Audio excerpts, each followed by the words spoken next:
千里之行，始于足下. A journey of 1,000 miles begins beneath the feet. We now gather in the Tao to travel the journey together.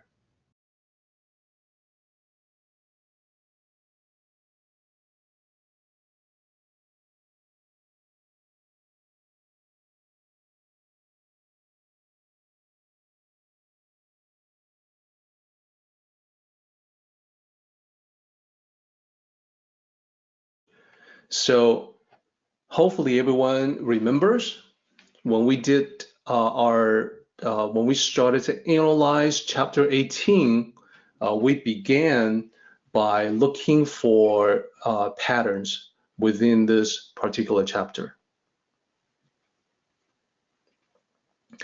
So previously, what we did was that we identified the repeating characters pictorially, visually, so that you can see where the repetition lies and be able to identify the hidden structure of the Tao Te Ching in that fashion. So in this particular case, you see the first character in line 2, 4, 6, and 8, they're all the same. And they're all translated as there is or there are.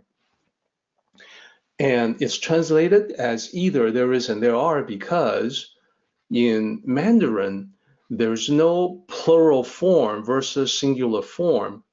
When you express a plural, you express it contextually.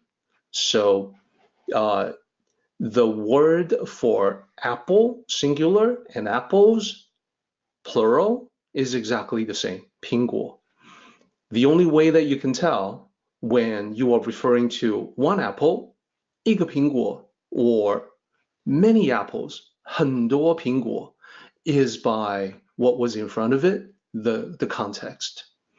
So it's sort of like saying in English, one apple and many apple, without the S.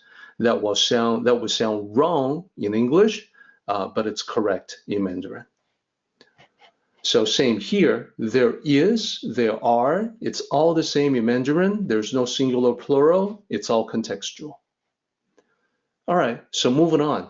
I want to draw everyone's attention to the 4 divisions, 4 sections, or four couplets here, and see that we have some overall concepts associated with this chapter. I want to make sure that you get what those concepts are. So let's take them one by one. So remember here, we've got, the Great Tao being abandoned, being discarded by people, and then there's the emergence of this emphasis on benevolence and justice. There's intelligence that can be used for deceptive purposes. There is a need to promote harmonious relations by emphasizing filial piety, etc., harmony in the home. And then there's also a need to emphasize loyalty when the country is in a state of confusion and chaos. So all of these are associated with some primary concepts, which I'd like to kind of go over with you now as a way to recap what we have done before. Let's identify those primary concepts. The first primary concept has to do with life patterns.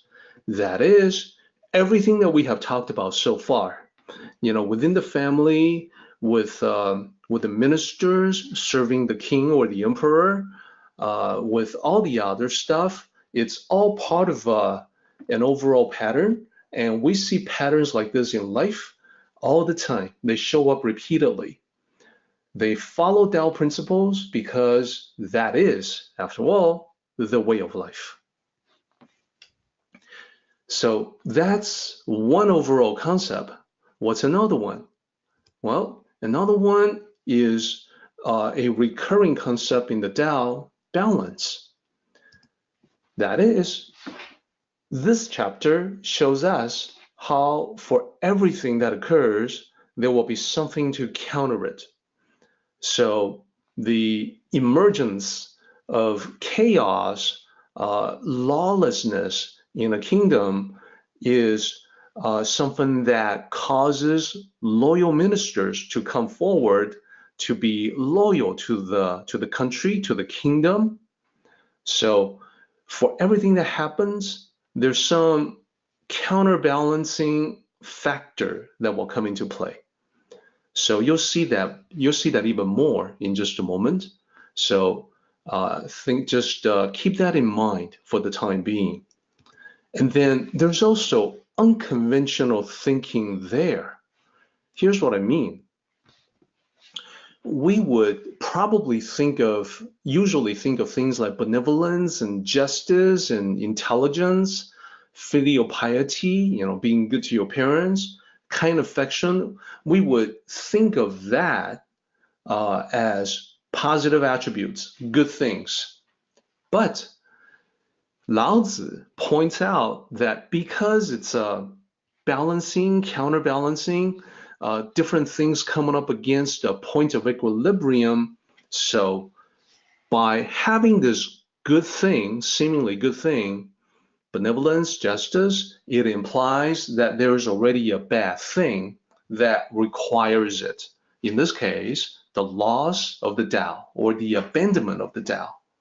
So good and bad, it's not so much that there's no good and bad in the Tao. That's more of a westernized, new age Tao type of thinking.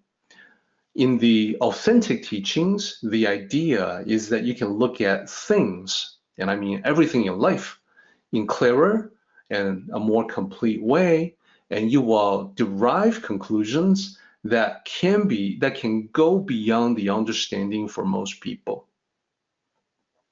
So I want to kind of drive these points home: the life patterns, the balance, the unconventional thinking, with one more slide. So look at this again. The benevolence and justice being emphasized in the world, we see that as a repeating pattern. We see that as a balancing mechanism because the Tao has gone away, so the naturalness has gone away. When intelligence comes forth to deceive, there is the balancing mechanism where people need to be on guard against that. The 6 relations are not harmonious. There's, arguments and fights in the family. So now the counterbalancing mechanism is that we must now emphasize filial piety and kind affection. Same with loyalty as a mechanism against confused chaos. So loyalty you would normally assume as a positive thing, but the reason why you need to distinguish the loyal and the disloyal is because there's chaos, because of that bad thing. So that's the Tao Te Ching, and here's the illustration for that in modern times. How do we get closer to these abstract notions that Lao Tzu is presenting? Well, what I like to do is that I would like to present some ideas drawn from everywhere else in life, preferably modern life, but could be in ancient examples as well, because we can relate to them and we can use that as a way to achieve better understanding. So here in this slide, I have the situation and the response. So right off the bat, you can see that when I talk about the situation, I'm talking about a recurring situation, a pattern that repeats itself throughout time in our lives, in our history, in the history of mankind. The response is the response to the situation, something that seeks to reestablish balance, to counter the situation, to get back to equilibrium. So here's how I can make that easier to understand. Think about a movie where a monster attacks, and the response is that the hero emerges. Probably you've seen a movie like that recently.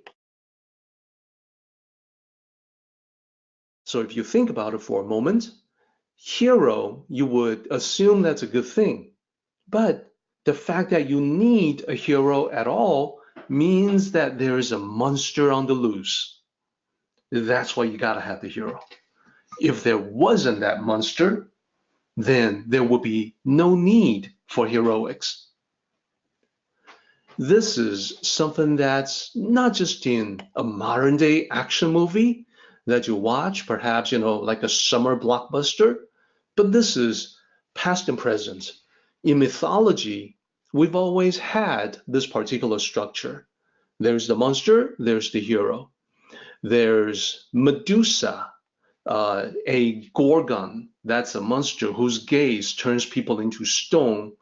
Then there's the hero, Perseus, who beheads Medusa. There's Minotaur. The Minotaur is the monster that lives in the labyrinth, requiring human sacrifice. There's Theseus, the hero who was determined to kill the Minotaur. Well, the fact that Theseus had to undertake the task means that there was already the Minotaur that was demanding human sacrifice. So you can see how that works. And this illustrates the basic idea of repeating patterns throughout history, as well as the counterbalancing factors that come into play. So look at different movies, not just, like an action movie, but perhaps a criminal drama, a crime drama. There's a detective that investigates. You can see how that matches the overall layout of the situation and the response. Have we all seen movies like that? Well, of course.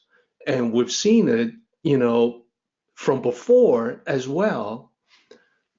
Great detectives, there's Sherlock Holmes. But why is Sherlock Holmes on the scene? Well, it's because a crime has been committed. Perhaps there's a murder. So again, these are patterns that repeat themselves throughout history. So not just in the past and present, but also in futuristic visions. Evil galactic empire, and then courageous rebels. So you can probably tell here I'm making a reference to Star Wars movies, although to be nerdy and technically accurate, Star Wars supposedly took place a long time ago in a galaxy far, far away. So despite all the futuristic things in Star Wars, it's supposed to be the past. But that's only if you are being nerdy and technically accurate. Again, the pattern is always the same. It's about balancing factors and humanity trying to establish some kind of equilibrium, some kind of peace.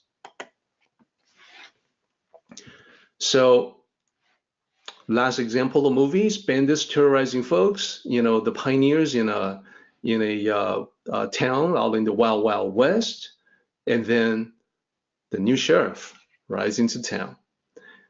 Different settings, right? Different feel, different genre of movies, but it's the same pattern. So the unconventional thinking is that if the hero has emerged, there's already a monster. If the sheriff has ridden into town, that means there's already bad guys running around, terrorizing a little town in the Wild Wild West, and that's why Clint Eastwood has to show up with his squinty eyes to exact justice. So these are patterns. So how are all of these related to the chapter? Let me show you, and then we will go on a break. So in this chapter, the situation in the first line is that the Tao is forgotten. It's abandoned by people. And the response is that just like, hero emerges to battle the monster, the response is that virtues arose to be emphasized. there's intelligence being used for malicious purposes. There are scams. The response is that people have to be wary, have to guard against those tricks. Universal patterns. This is a pattern that we see time and time again. There's discord in the family. There's fights and arguments in the home. The response is emphasis on family love. Come on, everybody, you gotta get along. This is your own sibling you are fighting against. This is your parents that you are not getting along with. So, discord, love, balancing factor, counterbalancing factor. And lastly, in this chapter, we've got chaos in the kingdom and loyalists step forward. So you might not have thought about the connection between the Hollywood movies, the examples that I cited, but when I lay them out like this, you can see the correspondence. It's as clear as day. So with that, we should now be taking a 5-minute break. Now, let's go back to the lines that we have seen previously and analyzed previously. When we saw these before, we went through the explanation one line at a time. But since we've already done that, when we do a quick review like this, I would just show everything all at once. So this is just on the first 2 lines. And the first 2 lines is exactly as it says here. The translation is Great Tao, the Great Tao fades away, but I think it would be quite legitimate to translate that as the Great Tao is abandoned, the Great Tao is forgotten, things like that. So, and then we have the next slide on line 2, and we went through some sort of surface level explanation of these virtues, 仁 and 义. So in line 2, literally we have the character for has, have, there is, there are, and then we have the second character, 仁, which roughly translated is benevolence, and then the third character, 义, roughly translated would be like justice or righteousness. That which is fair, that which is righteous or right, or that which is equitable. So I think it's actually a good idea for us to talk a little bit more about these 2 characters so you can really dive into these virtues in the context of the ancient Chinese culture. Some of it is a little bit different from what we're used to and goes beyond what we can really express in just a translation. Let me show you what I mean by that. So first, I've got the 仁义 2 characters on top, and now I am isolating the first character to talk about that specifically. And I just want to bring up one fact.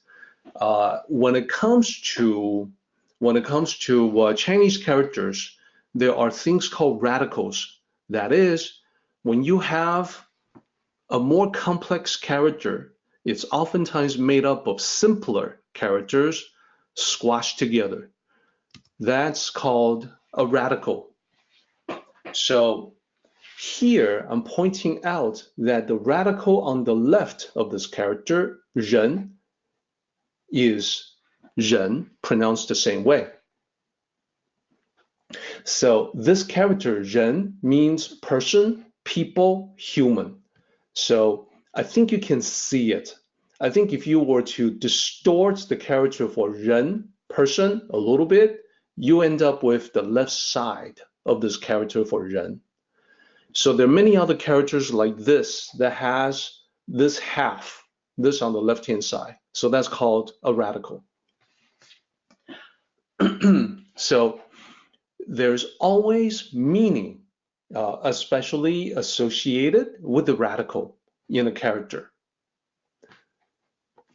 In this particular case, that character being person, people, human, well, 人, the virtue, literally it means to be humane or to express your true humanity, your humaneness according to the Tao. That's 人.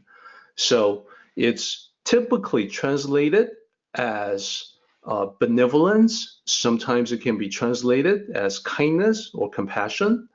But you can tell now, you can see that the original meaning is much more associated with humaneness. Let's talk about E, the second character here. Now, E contains radicals as well, but instead of a left-right arrangement, it's a top-down arrangement. And here, the bottom radical, the radical at the bottom, is the character 我, which means me, myself, and I, means I. Now, I actually want to focus a little bit on the meaning of E, because depending on how you use it, it can be easily understood from the Western context or not so easy.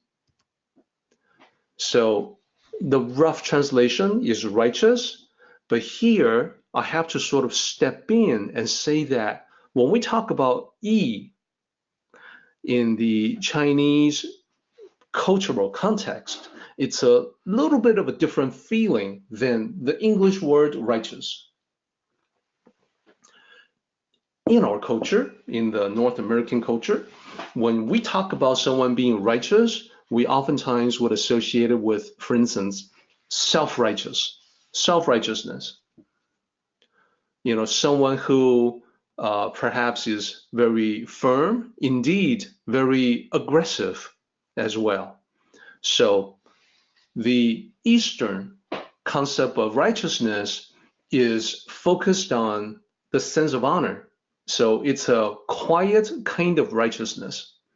It's not the westernized righteous wrath, righteous anger type of righteous. So I want to make sure you get the feel for that in context of the cultural background. So you can use this character together with other characters. Here we've got 正义. 正 means straight or upright. It's an interesting character because it's composed of 5 lines, and all 5 lines are at right angles to one another. You know, it's either horizontal or vertical, and that's to pictorially depict someone who's, you know, what we would call like a straight shooter, like a straight arrow. To walk a path in life, that's the straight and narrow. That's 正. So 正义 together, these two characters together mean justice. Not only that, but it's exactly equivalent to the English word justice. Wherever you use the word justice, you will translate that in only one way, to translate it as 正义, and vice versa. So these two can map directly to one another, and there's nothing difficult to understand about it across cultural differences. 正义 and justice mean the exact same thing. Now, so that was the easy one. Let's tackle a tough one. This is a tough one. 义气. So E, the righteous, quote unquote, that stays the same. Qi, you may recognize this if you have been involved with Qigong or some other forms of martial arts. You encounter the term Qi as energy or breath sometimes. So, and it can also be like, you know, aura. So what is the energy or aura of righteousness? Well, unfortunately, 义气 has no exact equivalent in English. What is it though? Can we approximate? Yeah, I can describe. And this is one of the most commonly used expressions when you say someone has a lot of 义气, or you tell your friends that you are a person with 义气.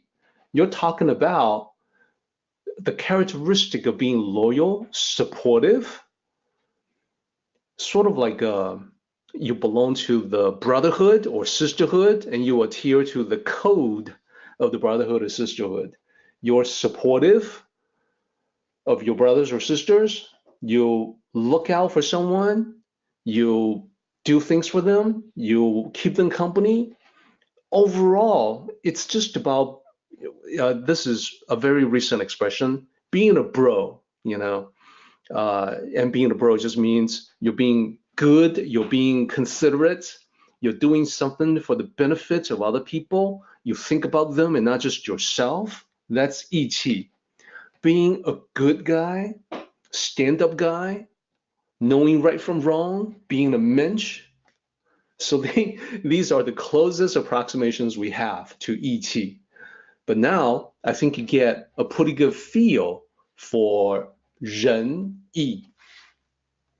Now I'm going to take you into a more conceptually difficult territory. So please follow closely. Let me ask everyone this question. Is it a positive thing to emphasize virtues like 仁义according to this chapter? I'm going to pause for a moment and give everyone a chance to answer that question. So let me back up a little bit. So most people would assume that 仁义will be positive. So to emphasize them would be a positive thing.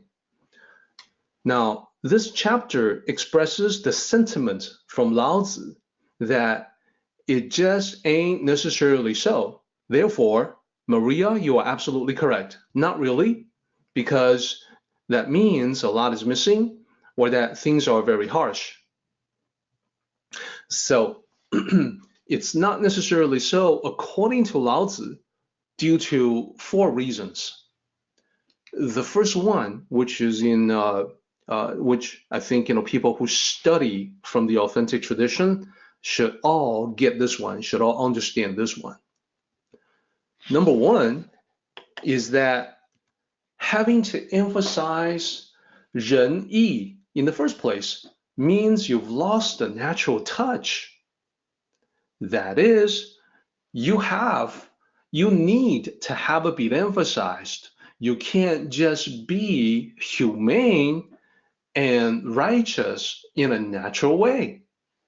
And instead of righteous, let's just say honorable. You cannot be naturally honorable. You cannot be naturally humane. You need to have like a reminder. You need to have people tell you to do that. You've lost the natural touch. Because you've lost the natural touch, number 2, it is no longer effortless to be virtuous. You have to work at it. You have to expend effort into it. So that's the other thing. So remember the example that I gave, the hero. Is that a good thing? Well, the fact that the hero emerges means that there was an attack by the monster that the hero needs to emerge and handle and battle the monster. So same thing here. 仁义, virtues, good thing, seemingly so, but the fact that you have to, but the fact that it's emerging, it just means that there's some negativity that requires a balancing factor. Does that make sense for everybody? Let's keep moving.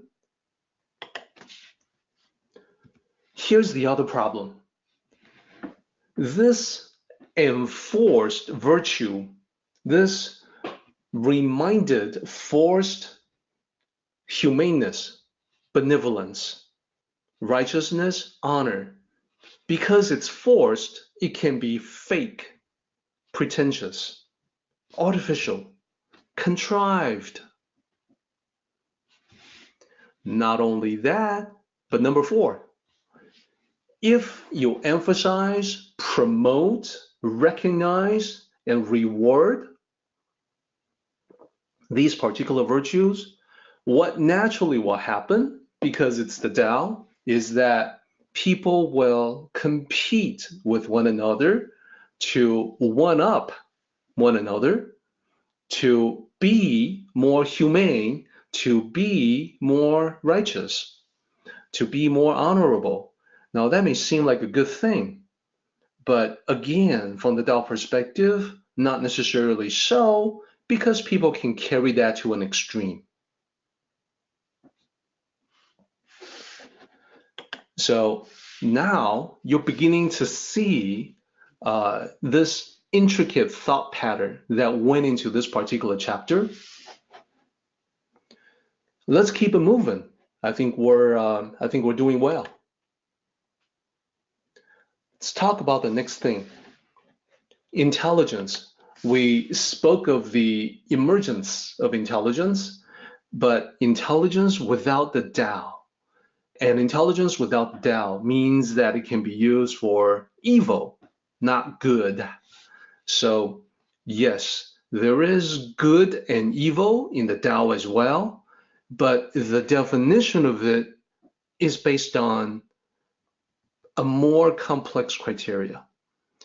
It's from your perspective, from the perspective of humanity, there can always be some kind of good or evil. You know what those are for yourself. You know what's good for yourself and what's bad for yourself. You can roughly agree on what's good for humanity, prosperity, health, vibrancy of human civilization, and you can roughly agree on what is bad for human civilization, such as extinction and genocide. So yeah, there is good and bad in the Tao. The people that try to dissuade you otherwise, they don't really know the authentic teachings. So let's keep it moving. So intelligence has emerged. Now what? Now there's great deception. Now there's different ways that people will utilize their intelligence to trick other people. So just like we focused on Ren and Yi, we can now focus on intelligence, 智慧.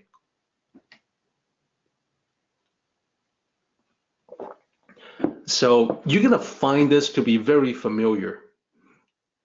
The question is similar. Isn't 智慧, intelligence, shrewdness, cleverness, isn't that a positive thing?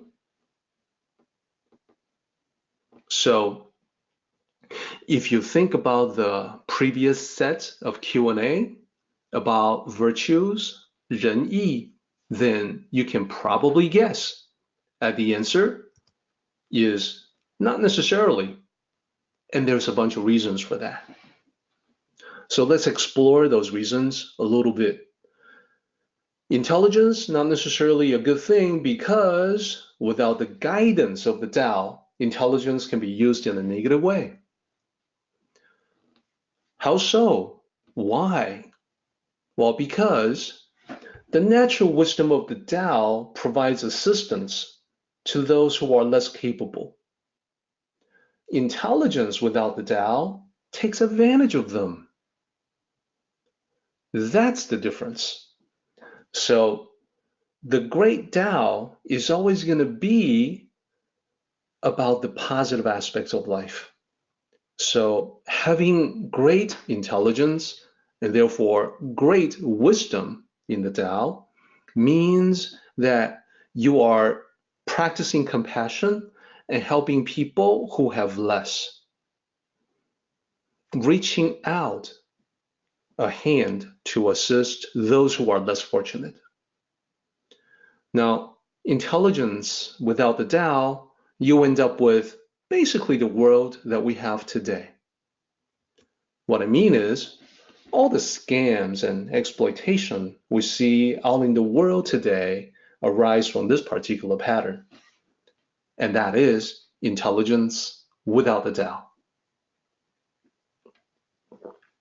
being used in a very negative and deceptive way. So I think, next time I'd ask you a question about something being positive, you probably will be able to anticipate my answer. Let's continue. Next, we got to this particular slide last time about the 6 relations. And as I pointed out, the 6 relations are parents, children, older siblings, younger siblings, husband and wife. So it's just a way to say family relationships.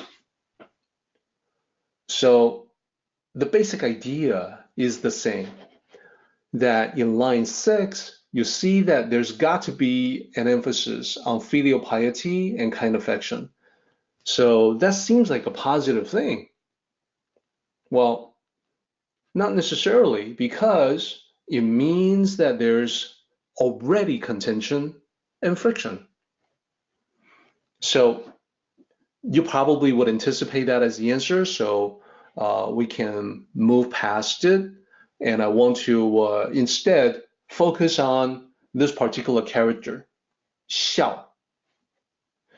Because the reason why I want to do that is because it occupies such an important place in Chinese culture.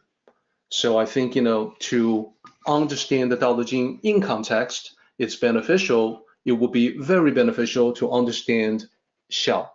It would also help you if you want to understand Chinese culture in general. So let's do that.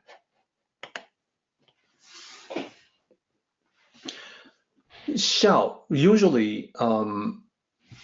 usually translated as filial piety, but I like to use the expression being a good son or daughter. And can you see why I would want to express it like being a good son or daughter instead of filial piety? The standard way, the standard translation is filial piety for Xiào. It sounds like S-H-I-A-O, Xiào. The X is like SH.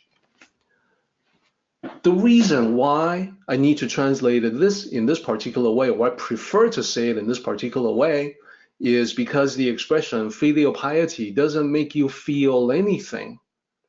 It doesn't seem like anything. Oh, being pious? What does that even mean? I prefer a more direct and down-to-earth expression that everybody can understand. It's entirely possible that I'll speak to someone who's a native speaker of English who has never ever encountered the term filial piety. But if I say Xiào means being a good son or daughter, everybody will get it immediately. Everybody is either a son or daughter. Everybody has seen what it's like in a healthy family relationship versus like a dysfunctional family relationship. Now, in Chinese culture, this is placed with supreme importance. So there's a saying that's always brought up again and again and again. It is this: 百善孝为先. Let me translate it for you. Literally, we've got 5 characters here. Xiào in the middle, that's being a good son or daughter, filial piety. And then the first character, pretty simple, it means 100. San is a goodness, like a virtue. And then, so the third character, Xiào, and then Wei is Xian, to be in front of, to be the foremost, to be first in line. So 100 goodnesses or 100 virtues. Out of 100 virtues, filial piety is first and foremost. That's what it means. Out of 100 virtues, being a good son or daughter is first and foremost. So this is reiterated all the time in Chinese culture.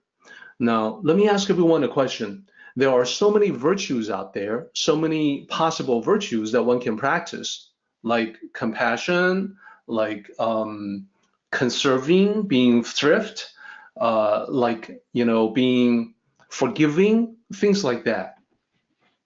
There are so many virtues out there, and, if we were to count them, I don't know, maybe we will end up with 100. But out of so many different virtues, why would the Chinese traditionally regard Xiào as first and foremost, as being the most important? Can you help me out by speculating as to why you think it would be the first and foremost among all the virtues?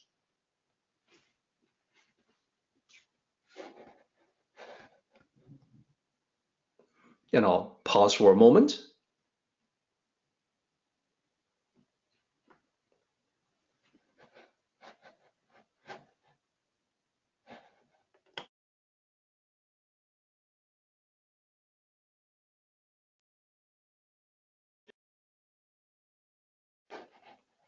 Tim, that's a good guess. It's about revering the family institution, the tradition. That's certainly part of it. Maria, I think you are being extremely perceptive, and you are right on the nose. The idea, here's what Maria says: if a person doesn't treat his or her parents well, that person will not treat others well either. And excellent, Kiro, this creates a stable family, which creates a stable society. Very, very true.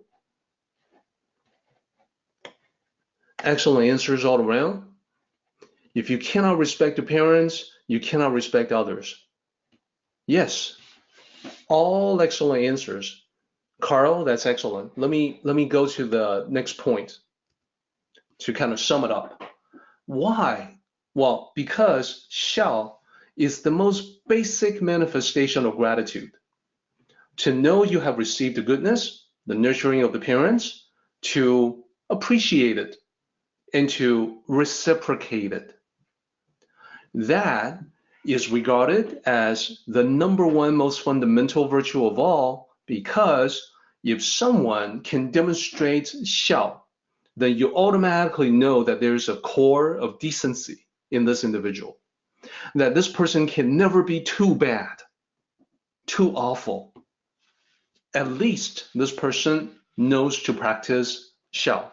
At least this person has a chance of being grateful to other people who have done them a good turn, not being ingrate. So very perceptive, guys. Excellent answers all around. I think you guys really got it. So to drive that home, let me provide everyone with some examples in the Chinese conception of Xiào.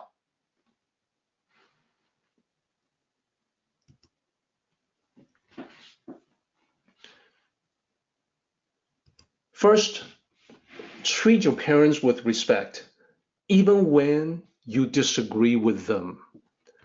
How easy is that? Well, actually, I've found that for many people, this can be difficult sometimes.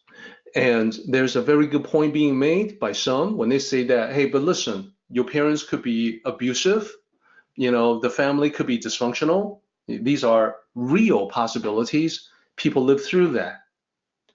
Now, to be Xiào, to be a good son or daughter, is not as easy as it may seem at first. It's not cut and dry.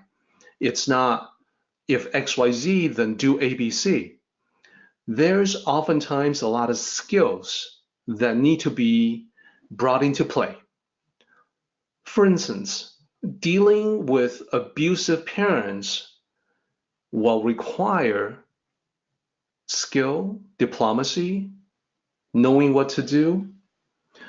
But the key is that you can do it not out of spite, seeking vengeance for the years of abuse that you have suffered, but you can do it out of respect. You can always do it out of respect. It's the least you can do. It's the least you can do, given that the gift of life that you have right now, you received from your parents. So even when you disagree with them, still maintain respect. And that means backtalk is not in accordance with Xiào. The smart Tao cultivator will find a way to get around the disagreement or to cause an alignment to come into being to resolve the issue. Another example, listen to them, even when it may be boring, annoying, or an obvious guilt trip. Has that ever happened? Well, of course it has. We all have parents. We all know what it's like. We all get tired of listening to them. But Xiào says that, well, it's the least you can do to be receptive to what they have to say. You don't have to agree with everything. And you want to use skill and diplomacy and tact to navigate that. But the basic idea is to treat them with respect, listen to them.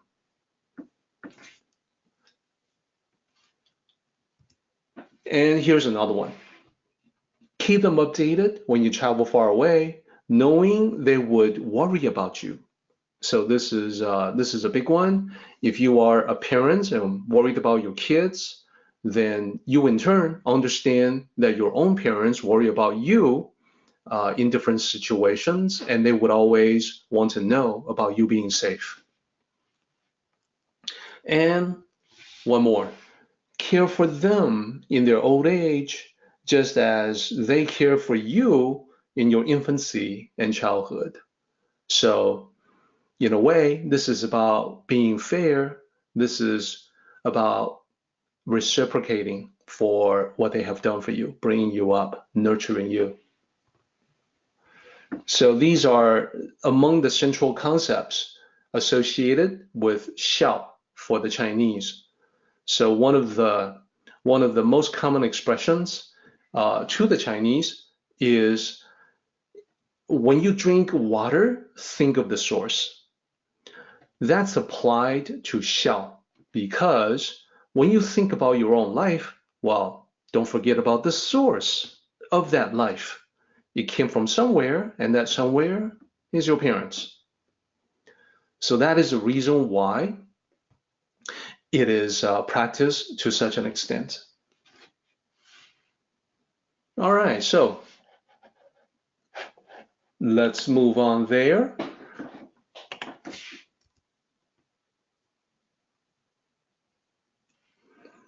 Now, easy question. You've already seen answers, so I think you should be able to get this one quite easily.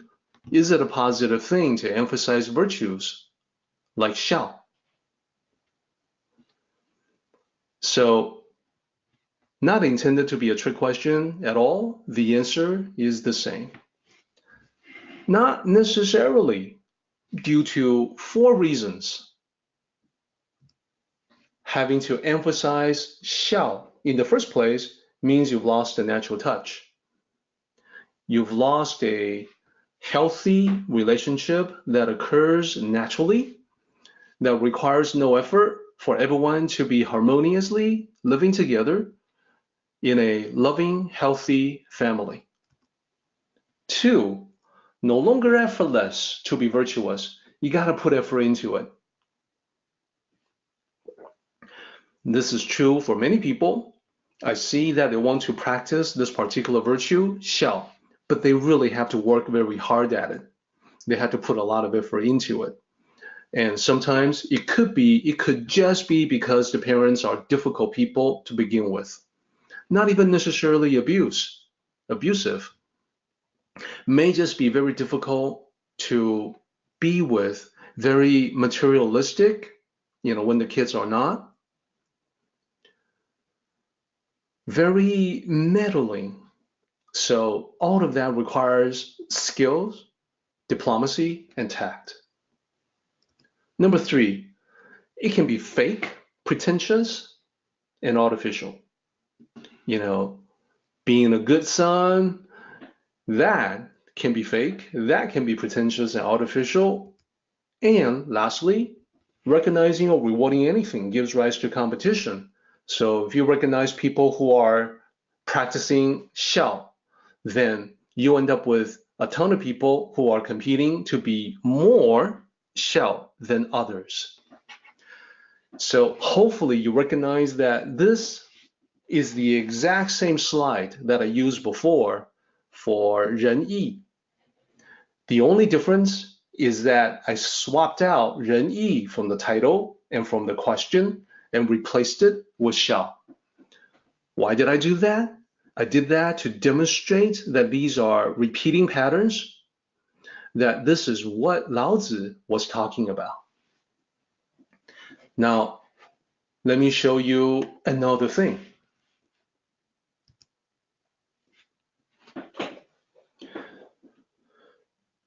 This is a slide with screenshots from a drama, a television drama that's emphasizing Xiào. One of the many dramas about filial piety. And that's because the concept is so deeply embedded in Chinese culture. It is so pervasive in the culture wherever you look. We definitely don't have that same level of emphasis in the West. Now, we still have, very good sons and daughters who treat their parents well. We just don't have the cultural emphasis, telling everyone that this is how they should be. But then in this particular chapter of the Tao Te Ching, we have learned the unconventional thinking that emphasizing, promoting, marketing, recognizing, rewarding Xiào may not be a good idea. So that's the thinking of Lao Tzu. That's the thinking from the Tao. So those of you, and I hope that you listen to everything I say with a healthy dose of skepticism. So from the perspective of that skepticism, you may want to ask, how do you know that's true? How do you know that this is an accurate reading, accurate interpretation of the Tao Te Ching? How do you know what's in the mind of Lao Tzu? How do we know this is what Lao Tzu actually meant? If you were asking that question or think it's a good idea to ask that question, I would applaud and I would respond that we know with a high degree of certainty because different sages throughout history have expressed the same concept in different ways. So Lao Tzu, the way of Lao Tzu is to lay out the principle and to say, this is how it is. This is how the world works. These are the patterns we find in life. A different sage, Zhuangzi, would do it differently. He would make the same point, but in his own way. And the way of Zhuangzi is to tell a story. So there's a story that he has written. It goes like this. Once upon a time, in ancient China, there was a man in the Song kingdom who lost both of his parents. This saddened him greatly because he was very close to his parents while they were alive. Because of that, he grieved for their passing. In fact, he grieved so much that this extreme grief began to affect his physical well-being. He began to look pale and gaunt and unhealthy When other people see him, they are alarmed by how bad he looks, how unhealthy he looks. He had no appetite because of grief, so he lost a lot of weight. He was down to like skins and bones. So this became better known in the kingdom of Song, and the king heard about this. And the king thought, this, I think this is worthy of recognition. He said to his ministers, in this day and age, people have strayed so far away from the Tao. And that's why filial piety is less and less prevalent. It's in danger of being lost as well. Perhaps there is something I can do about that.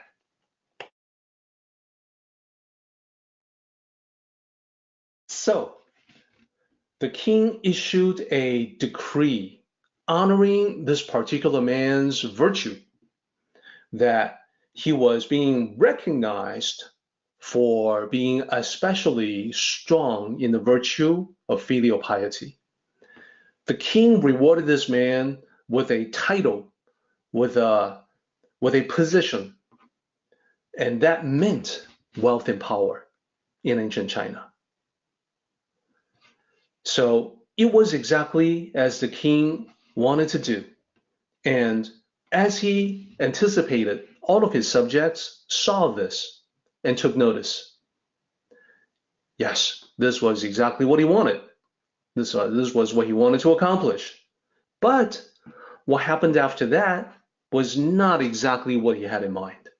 Because from that point on, whenever a parent passed away, the surviving members of the family would put on a huge display of grief. They would cry as loudly as possible upon seeing anyone beating themselves upon their chest to show how grief-stricken they were. Indeed, they would hurt themselves physically to demonstrate the extent of their grief. And this would go on for days and days and days. They would keep at it, hoping to catch the king's attention, and thus receive a similar reward. The king realized this was wrong. This was not what he had in mind at all. So he remained silent in the face of all that, all the great displays of grief. This only motivated the people to redouble their efforts to appear stricken with grief. Some took it to such an extreme, harming themselves physically, that they themselves died as a result. The end.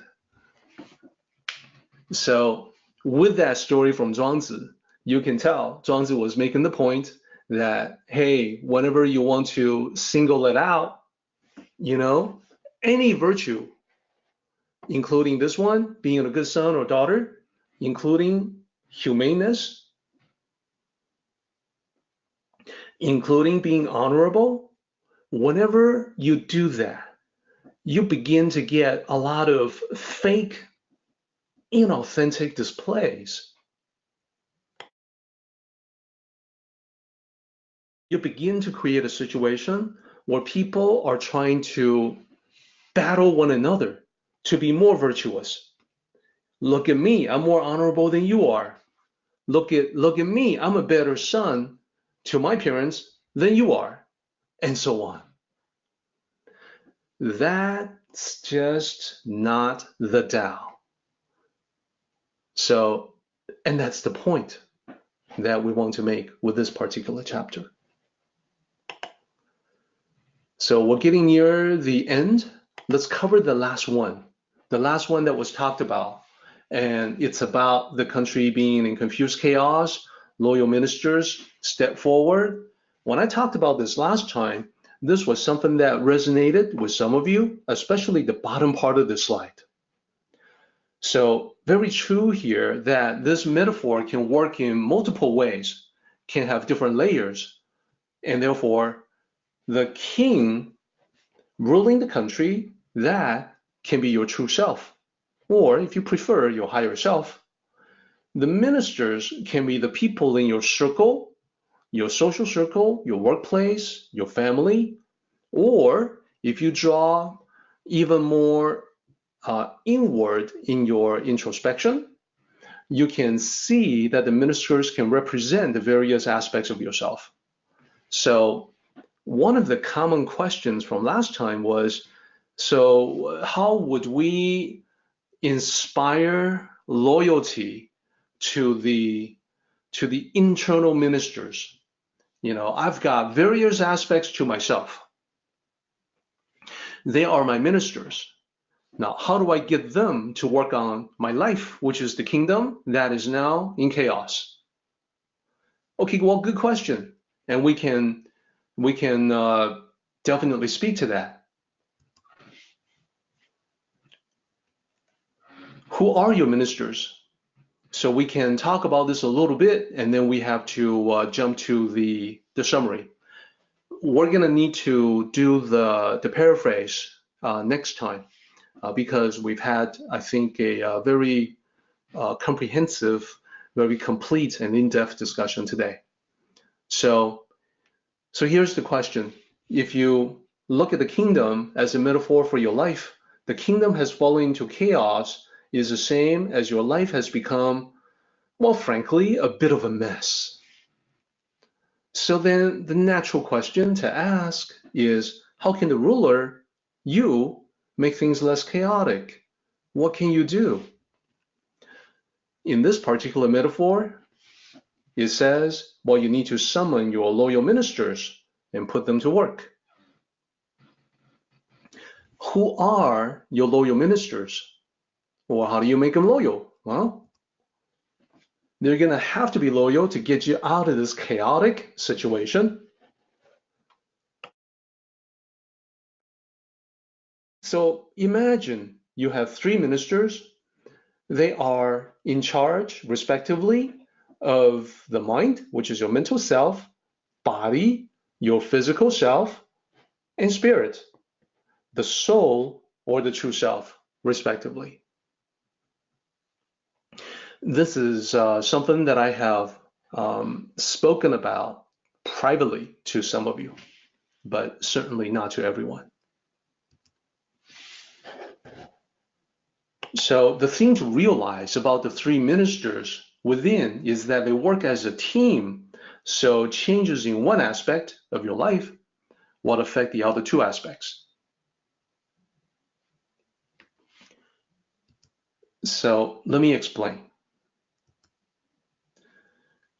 The 3 ministers each have a visible manifestation. Your mental self is manifested most clearly to other people as your work and creative output.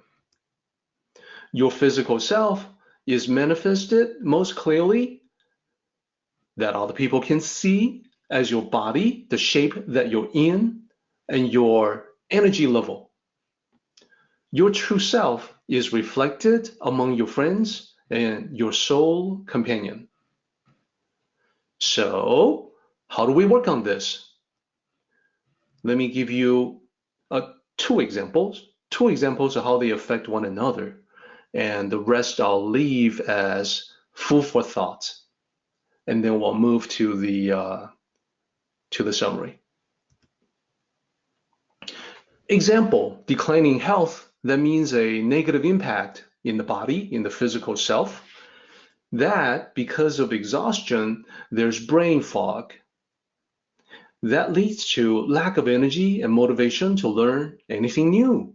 So, the declining minister in charge of physical body is negatively affecting the minister in charge of your mind. That's a negative example. Let's look at a positive example. Suppose you get yourself in great shape. So what's that got to do with anything else? It's just physical, right? No, actually it has more. There's more to it. Because you're in great shape, the shape that you want to be, you develop a natural confidence.